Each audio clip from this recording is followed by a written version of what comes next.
Hi, this is David Friedman. I am with TCA Venture Group, and I'm one of your co-hosts here with my co-host Dave Burkus on TCA Crossroads, where entrepreneurs and investors connect.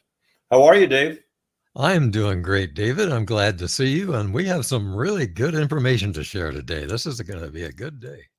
I am excited because we're going to take a look at what we see in the first half of the year, and this will be important for both the entrepreneurs as well as the investors. Maybe we can give them some insight on both sides, how an entrepreneur can make sure that he or she can make the appropriate pitch and gain funding, and maybe for the investors, what questions they should ask to get to that next unicorn. How's that sound? Let's go for it. This is going to be good. Now, I think you have some really cool chart to share that we can. I have more than a chart. I have the government and PitchBook and NVCA data going right to June 30th. I don't know how I stole that data fast, but I have it. So let's go. Well, I'm gonna put it on the screen so everyone can see it. And there we go. All right. So this is the first of several charts that are supplied by the actual data from, as you know, PitchBook is the real source. If you'll look at this from the left-hand side, that is the y-axis, this is startup-friendly companies or startup-friendly investors. That's a better thing to say. That's the 0. If you go all the way up to 100, it is investor-friendly. Now, this is sentiment that we're talking about, the leverage. When we are high and investor friendly, it means the investor can determine the price and the company is probably going to be worth less and have a lower pre-money valuation. If you go way down at the bottom of this curve, which was the fourth quarter of 2021 and the first quarter of 2022, the entrepreneurs have the leverage and the prices were out of sight. And a lot of us said, I'm not going to invest at that point. And then look what happened afterwards. Money became scarce.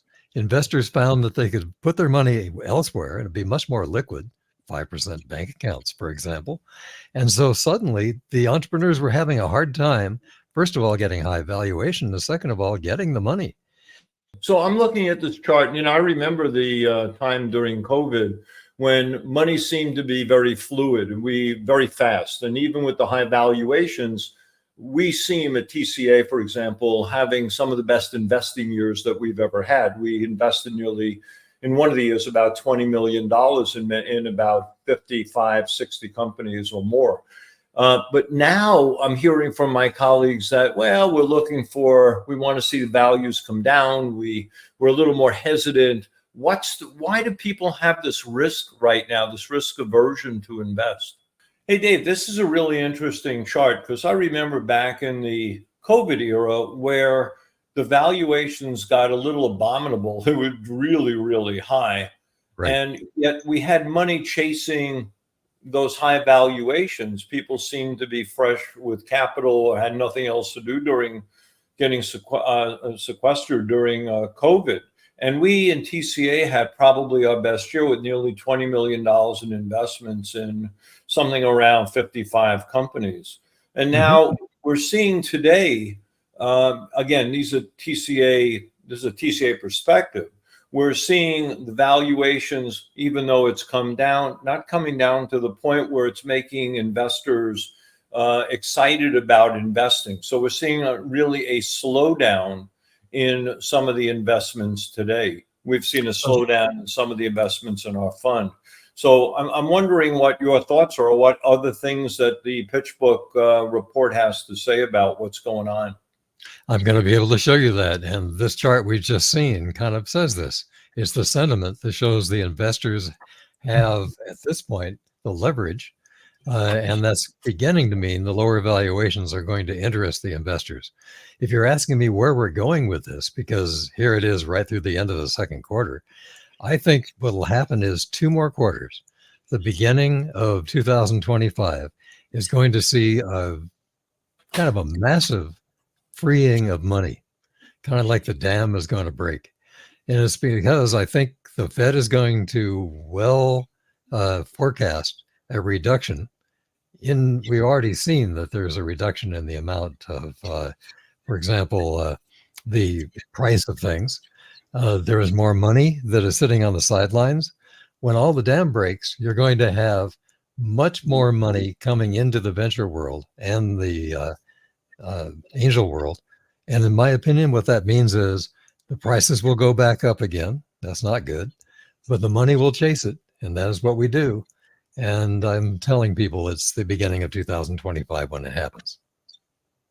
Yeah, so that's interesting, because what do you say to investors right now, though, that are reluctant to invest? I know that there's more money in, according to the venture capital report this year, more deals, but I don't see that. And a lot of my colleagues across the United States in my ACA compadres, they don't see it either.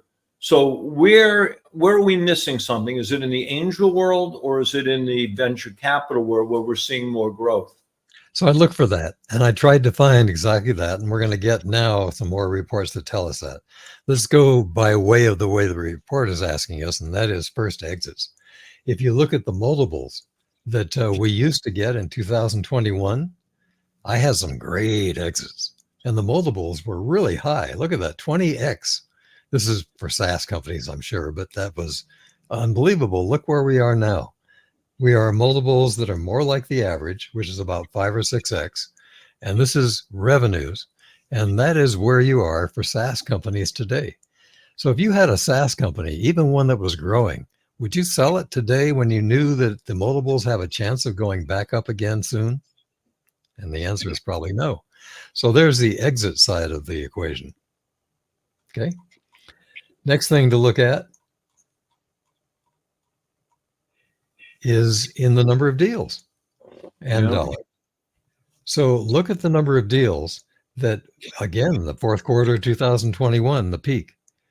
So if you look at the deal value, it was higher, which tells us again that everybody paid more. And look how the deal value has declined until this last quarter. Now, here we go with the people that like to predict that therefore all things going up will continue to go up, right? Since the last quarter has been higher than the previous 6, you can assume, if you want to, the next quarter and the one following will be much higher than that. I don't. And so I think we still have these 2 quarters to worry about where the number will stay somewhere between Q1 and Q2 and continue to do that. So deal count is down. That's the yellow. Deal value is up, and that's what I'm talking about. Right now, I don't want to make that a statement of fact that deal value will continue to increase a lot. And the estimated deal count is increasing. And that is a very good thing, especially for the angels. So let me comment on that, because we see the deals. We're seeing lots of deals. I think we're as flush with deals as I have ever seen in my 16 years with TCA Venture Group. I see, yeah, so it's pretty interesting. What I don't see is a lot of excitement for the investment. Now, I'll give you some more perspective, and maybe some of the data will give some clarification. We're seeing a lot more in the med tech, medical, and healthcare and wellness areas. And I think we're seeing so many of those that I believe a lot of our investors are just tired of seeing that many deals in those areas. They want to see more of a balance with other consumer product goods as well as other technology. What's your thoughts on that? Are you seeing the same thing? I am. 1/3 of my investments are in med tech, and it surprises me because that's not my area of expertise. But there are so many attractive deals in that area. You can't turn them down. The problem is the promise. Let's take pharma as an example. The promise is so great, but the risk is so high, and the duration of those investments is so long that you can be told by the entrepreneur how beautiful and world-changing an investment is, but you're in there for 15 years. And so we have to be a little worried about that particular segment. Medical devices are a bit different, but depending upon the FDA, they can be the same. There are 2 types basically of approval for those of you that don't know. There's a 501k, which means it's a device is a predicate device. Other people have already done this. You're following along. You're probably going to take about 6 months to a year to get your clearance from the FDA for your new device. And then there is the type of device, de novo, that requires a evaluation and clinical trials. Those clinical trials can cost millions and millions, and in pharma, they fail 2/3 of the time, maybe more. And in medical devices, they don't fail as much, but the problem is convincing the FDA is a very expensive process. So Yeah. be careful about the investment and what it requires. All right. So I'll give you a couple of comments. Number one, I have about 80% of my individual investments in biopharma med tech. And my attitude is really interesting. I mean, and I'm not a med tech, although I did stay at a Holiday Inn Express the other day. Very But good. but when I really think about it, I'm looking at the biopharma medical. I'm saying to myself, as I get older, can I use that? Does it make sense? Because I figure I'm pretty average in many ways. And if the answer is yes, I'm usually very interested. So I've invested heavily in that area. I try to balance it with more technology right now.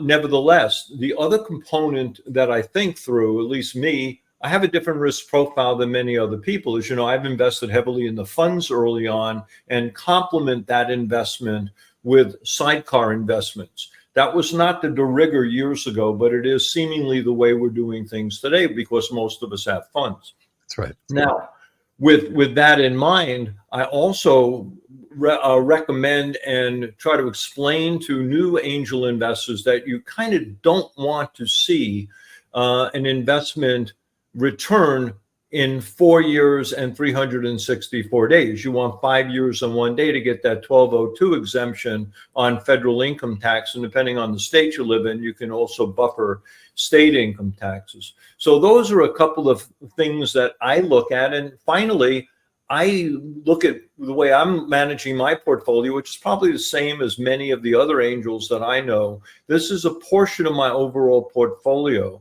And I'm looking at this for wealth that I can transmit to my kids. And even though my kids have said that they don't need the money, I don't think they would turn a gift horse in the mouth because I think it hopefully will be something useful. So I am looking for long-term wealth creation. And finally, when we see a lot of these companies, saying we go through clinical trials and it'll take 12, 15 years, most of the biopharma companies are trying to get an exit right before the clinical trial or right after, so they don't spend the money.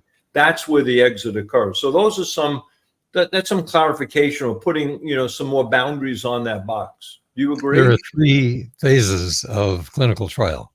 And that's true. Many of these pharma companies who are small would like to sell at the end of the second phase. Many of them don't get to the second phase. That's our risk. That's true. So Yeah. it's very hard for them to get financed if they're having a hard time with the FDA approvals. And the risk is there. Let's continue for a few more of these to kind of give us an idea. Large deals are obscuring the fact that capital isn't available because the large deals are taking a lot of the capital. That's why the number of deal count is down, as you can see, over this last time. But look at this. 2024 so far for the first half. If you double this, you've got a deal value about equal to last year. And again, we're not going to try and trend anything for the last half. We have an estimated deal count that is pretty high, which is nice to hear.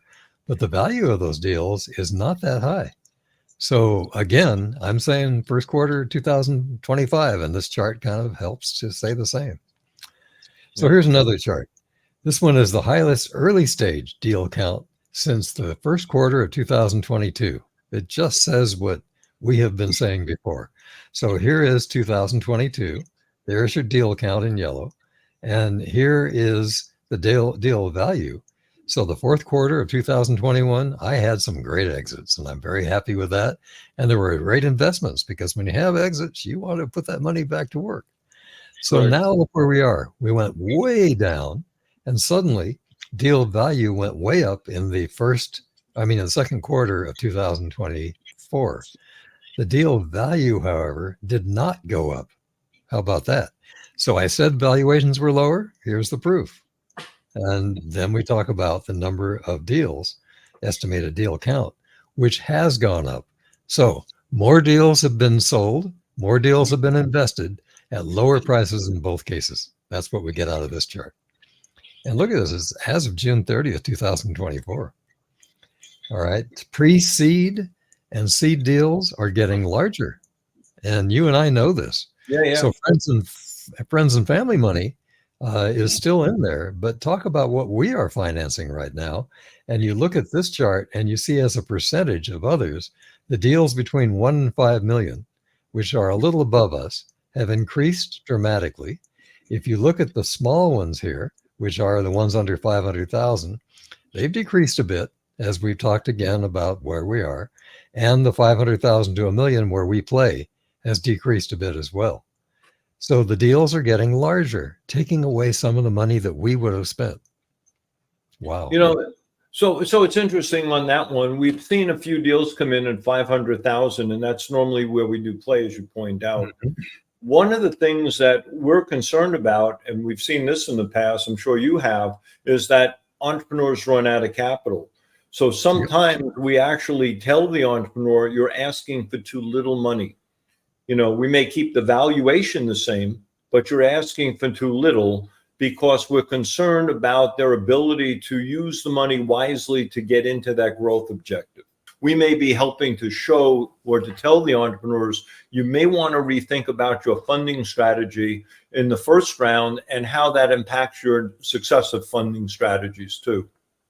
And right, you want to have as much capital retained for yourself as you can for as long as you can. So that's a very good one. I'm teasing you with the beginning of the next chart where it says pre-money valuations bump up. So here it is. Look at the pre-seed money. It's too low to be able to tell, isn't it? But the pre-money valuations have begun to increase again. If you look at the seed stage where we ordinarily play, still very low. And pre-money valuations look like they are between 5.9 and $6 million. But if you start looking at the venture growth stage, those valuations were so high, 400 million at the end of 2021, that same period we're talking about, they come down to 140 million now. So the people in the venture community, if they haven't reduced the valuation of their portfolio, meet to market, they're in trouble because they're telling their limited partners that they're worth more than they are. Okay. We don't have to worry. We're on the angel side, and our portfolios thankfully look strong. We've had some good exits, but going back to some of the earlier slides, we have not seen those 10, 20, 30x exits. We've had a few. I think we had one last year at TCA for 300x. That was, I forgot what the name of the company was, but it was dormant for a long time. And I think it was in the pharma space. And all of a sudden it popped. You just never know. You don't. And that's part of the risk, but part of the ride we take on the roller coaster of early stage investing. This one says deal size, and it's kind of interesting because this is how we invest. So seed stage deal size look like they're somewhere between 0.6 and 3 million. It's hard to tell, isn't it? If you look at it for this year, it's going to be the same for 2024. This is where we play, the blue line. If we look at pre-seed, and we have played there too, the deal sizes are very small, $500,000 deal sizes. This isn't the valuation now. This is the amount of money being put to use. All right. Here is life science. So it answers your question, David. Going up quite a bit. If we look at the pre-seed number of deals, how about that? Look at this light blue, green, teal bit of this. If you look at black, the deal count in pre-seed and in deals that we're talking about, the deal count is about the same, but the deal value is going up. So what you said is right. It is where we are putting our money right now, along with AI, of course, and making our bets, even though they're long-term bets. Yeah, but even with this slide, we're still seeing a lot more deals, notwithstanding the fact that the investment is increasing and the valuations are, and the amount of money we're contributing and or investing is higher. We're seeing an awful lot. That's not a real great quantitative term, but we're seeing an awful lot of biopharma medical deals. So some of our screenings, we'll see out of the 4 deals we're screening, 2 or 3 medical deals. And if you look at the amount of money we've invested through John Harbison's annual report, Right. about 50% were life sciences. So life sciences includes biopharma, medical device. So we're still very heavily dependent, at least in TCA, on life sciences. And I'm sure it's pretty similar to those that are in those geographies that are heavy into the biopharma life sciences, areas. I think you're right. So this is an interesting chart. Again, this goes right to the second quarter. If you look at Philadelphia, which we've never thought of as being important, but there are a lot of pharma deals there, as well as banking deals there. It now comes in as number 4, which is kind of amazing because we've always known New York, Bay Area, and Los Angeles as the first 3. And Boston comes in a little bit after all of that. So look at where we are in Los Angeles, 209 deals for a value of $2.58 billion. We're about a third of the Valley, which is 18 billion and 633 deals. So we could have guessed that.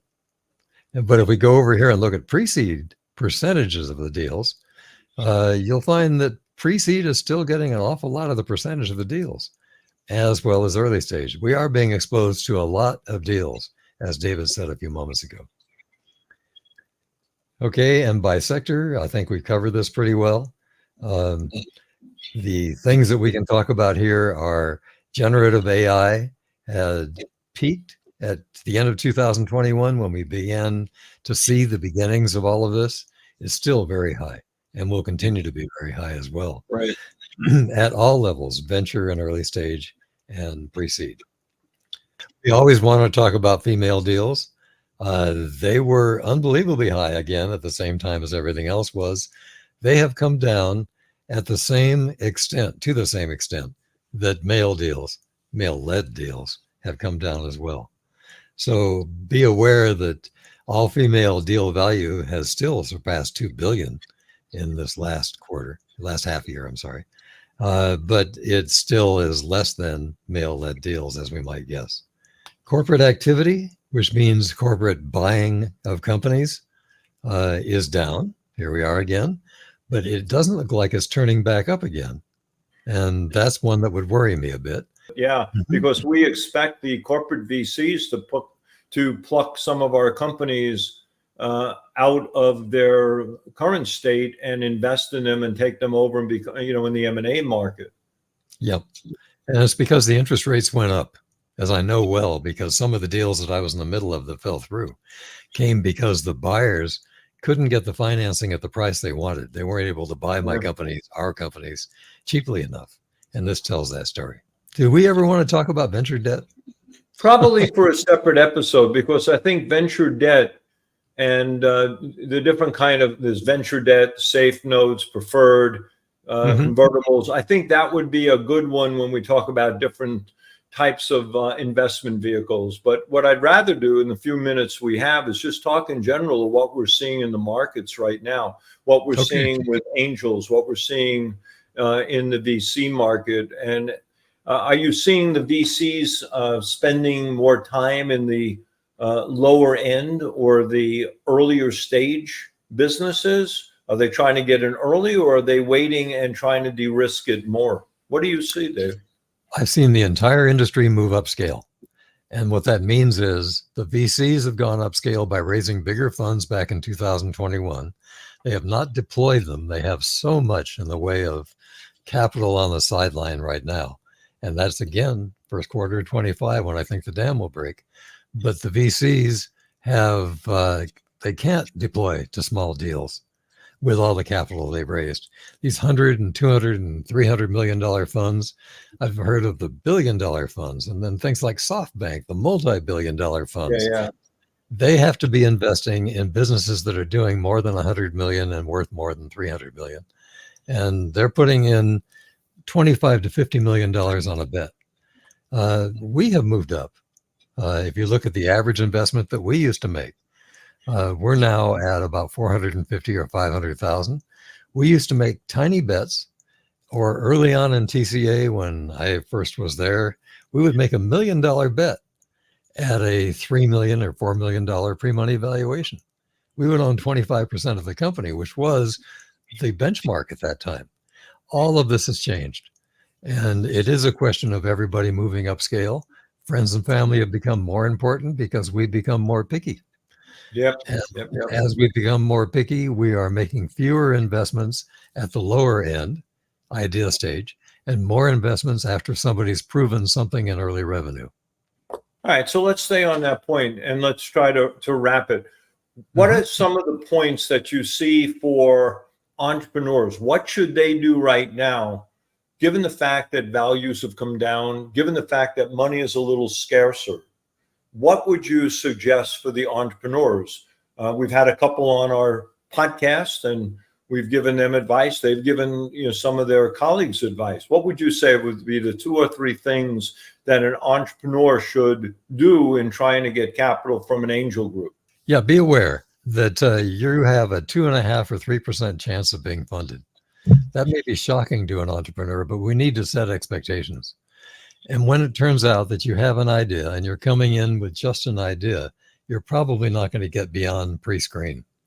If you have something that is exciting, and you just heard David talk about medtech and pharma, it's almost always easy to excite us because there are so many things that medtech and pharma can do to solve life's problems.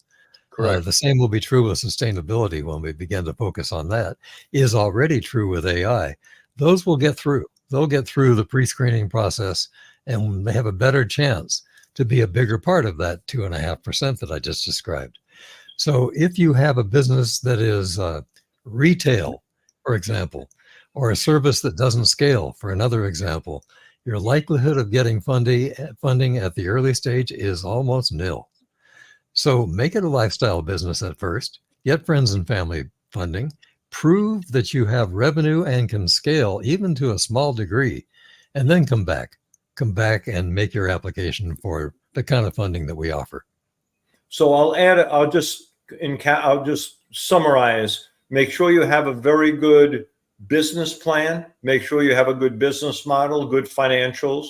Make sure you have prior funding. It would be ideal if you can go to a smaller angel group or get money from friends and family or an SBIR grant, which is great because that money doesn't count on the cap table. And make sure that you can de-risk the business for the angels, because I think that's what I'm hearing. They're cautious with the money and they want to be able to de-risk it. Let's flip it around. What are some of the cautionary or advice to the angel investor? It's all about risk, and that is what the 3 methods of valuation, the Burgess method being one of them, try and do is to eliminate or reduce risk by looking at the management team, the idea, the development stage, and the marketing stage. The marketing stage means, are they ready for revenue? Have they had a little bit of revenue? The development stage is, do they have technology risk that they haven't overcome? And we can talk about the management forever in a future episode if we want. And the idea is what really intrigues us at the beginning to make the whole thing flow. 4 things that are the most important things that we need to know to de-risk our investments. If a new investor came in and wanted my advice, I tell that investor, number one, if you find an angel group with a fund, invest initially through the fund, because that gives you a portfolio approach. It diversifies, reduces your risk. Supplement it with other sidecar investments in areas that you really know. Vet out that investment and do your own risk impact analysis. And we talked about that, looking at where the high risks are and how do you reduce that risk a priori before you wind up with a problem and say, my God, I have all this risk. And with that in mind, I think if you want to say a final word here or there, we're a wrap basically. This was good information, I hope, for the investors and the entrepreneurs. It probably reduces the expectation of the entrepreneurs and makes a realistic statement about where the investors are. This was a good episode, David. Thank you.